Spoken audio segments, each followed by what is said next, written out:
मेरे प्रिय दोस्तों, आज एक बार फिर एक इम्पॉर्टेंट इन्फॉर्मेशन के साथ मैं आपके सामने हाजिर हूँ। सीबीएसई ने 12वीं का पेपर रद्द कर दिया है। अब बात आती है कि भाई परीक्षा रद्द होने के बाद कुछ लोग खुश हैं और कुछ लोगों को ये चिंता है कि हमारा जो रिज़ल्ट आना चाहिए था वो आएगा या नहीं आएगा। तो मैं इस वीडियो के माध्यम से वही कुछ समस्याएं, कुछ चिंताएं दूर करने की कोशिश करूँगा। मेरा ये प्रयास है। कुछ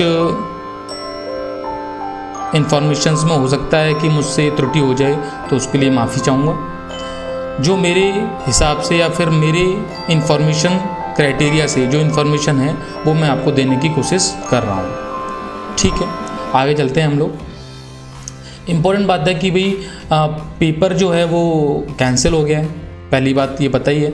उसके बाद अब सीबीएसई 12th की मार्किंग कैसे करेगा। अच्छा, एक बात इम्पोर्टेंट आ रही है कि ऑब्जेक्टिव क्राइटेरिया के बेसिस पर आपका मूल्यांकन होगा, असेसमेंट होगा।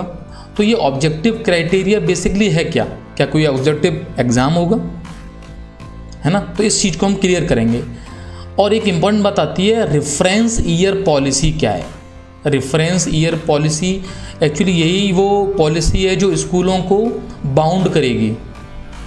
ऐसा नहीं है कि कोई स्कूल चाहे और मनचाहे नंबर दे दे।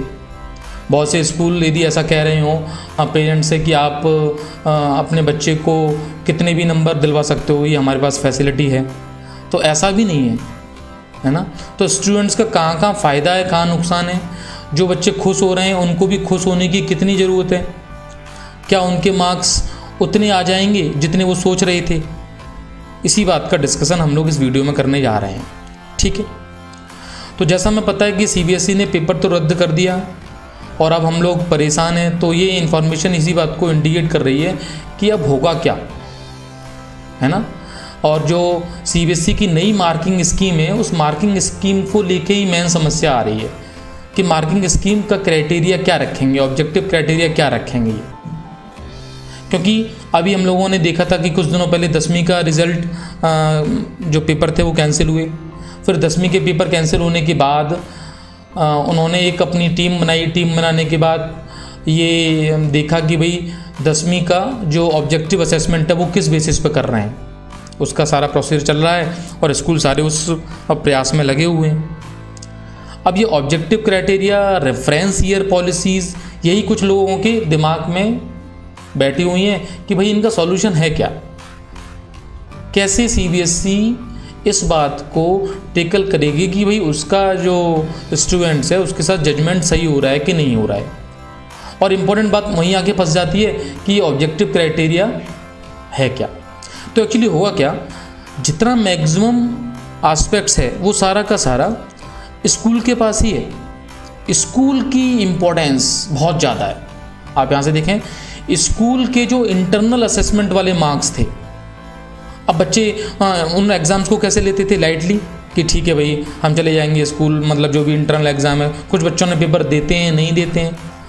तो आगे आने वाले सालों में भी हमें ध्यान रखना है कि स्कूल के इंटरनल एग्ज़ाम्स को सीरियसली लें, क्योंकि सीबीएसई अपनी पॉलिसी जो न्यू एजुकेशन पॉलिसी लेके आ रही है एनईपी, उसमें भी ये चेंजेस कर सकती है कि स्कूल के जो इंटरनल असेसमेंट्स हैं उसकी अपनी एक इम्पॉर्टेंट भूमिका हो। तो स्टूडेंट उसको लाइटली ना लिया करें। और ये कोविड के समय में क्लियर भी हो रहा है कि लाइटली नहीं लेना चाहिए था यदि किसी ने ले लिया है तो। अब एक इशू आता है, ये रेफरेंस ईयर पॉलिसी क्या है।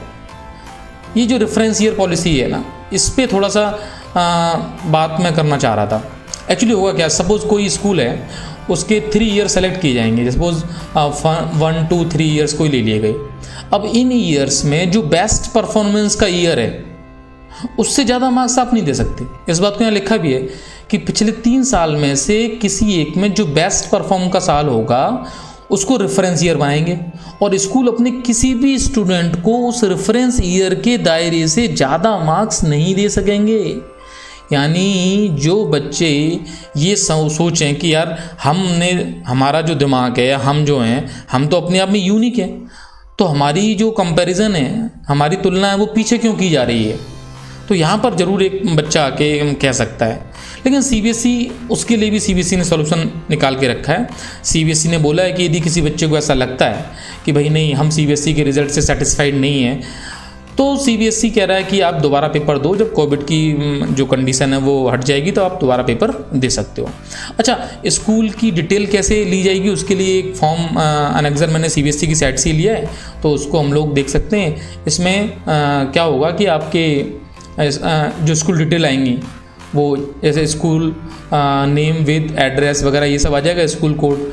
उसके बाद स्कूल टेस्ट कैसे कैसे लेता है। सीबीएसई जो क्राइटेरिया रखती है वो 3 टेस्ट का रखती है कि भाई यूनिट टेस्ट होना चाहिए, उसके बाद मिड टर्म हाफ ईयरली हो जाए तुम्हारा, है ना, और अपना प्री बोर्ड हो जाए। बस ये 3 क्राइटेरिया हैं। बाकी स्कूल मान लो ये प्री बोर्ड उसने 3 ले लिए तो उसको एवरेज करना पड़ेगा, यूनिट टेस्ट उसने बहुत सारे ले लिए तो उसको एवरेज मार्क्स देने पड़ेंगे और सीबीएसई को वो मार्क्स भेजने पड़ेंगे जब भी सीबीएसई डेट डिसाइड करती है ना।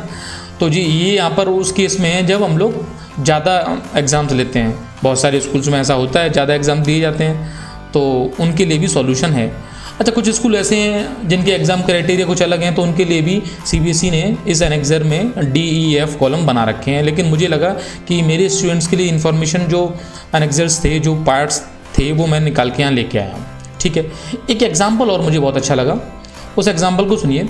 सपोज़ ये मैथमेटिक्स का एग्जाम्पल इसलिए और अच्छा लगा है। सपोज़ कि भाई किसी स्कूल में क्लास 10 में प्रीवियस ईयर्स में जो मार्क्स आए उसमें 26 नंबर से कम 1% स्टूडेंट्स थे और 70% से ज़्यादा 30% स्टूडेंट्स थे।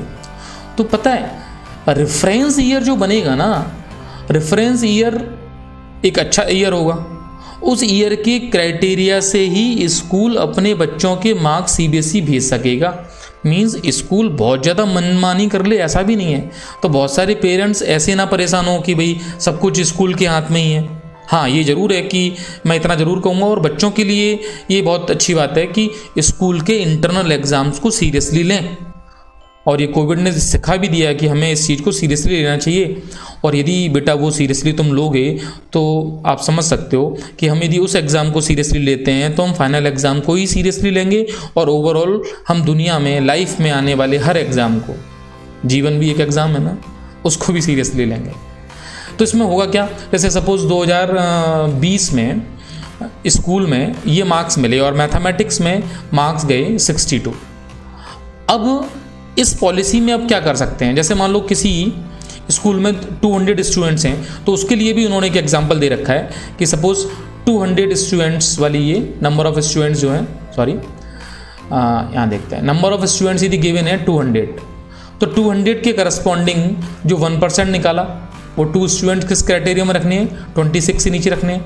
26 से 40 के बीच में उन्हें 40% स्टूडेंट रखने ही पड़ेंगे।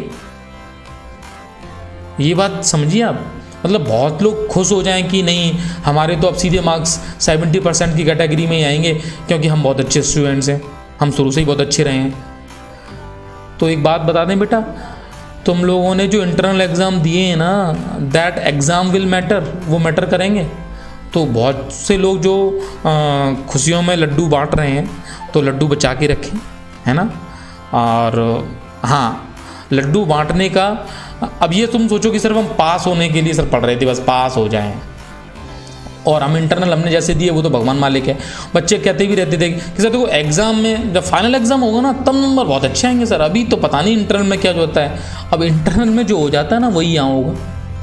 अब स्कूल की जो फाउंडेशंस हैं उसको भी पेरेंट्स को समझना पड़ेगा। ऐसा नहीं कि स्कूल पे अनऑफिशियली बहुत ज़्यादा फोर्स लगाएं कि नहीं सर हमारे बच्चे को तो 90% देने हैं, आपको देने ही पड़ेंगे। भाई स्कूल ऐसा नहीं कर सकता है। और कोई स्कूल यदि ऐसा कहता है कि आप एक काम करो, एक्स अमाउंट दे दो, मैं जो है ना तो आपके बच्चे को जो 100%, तो देखो बेटा मैं ये चाहता हूँ कि इस वीडियो के माध्यम से कम पेरेंट्स भी समझें और बच्चे भी समझें। बच्चे ये समझें कि हमारे मार्क्स हमारे इंटरनल एग्ज़ाम्स के बेसिस पर ही डिसाइड होकर मिलेंगे।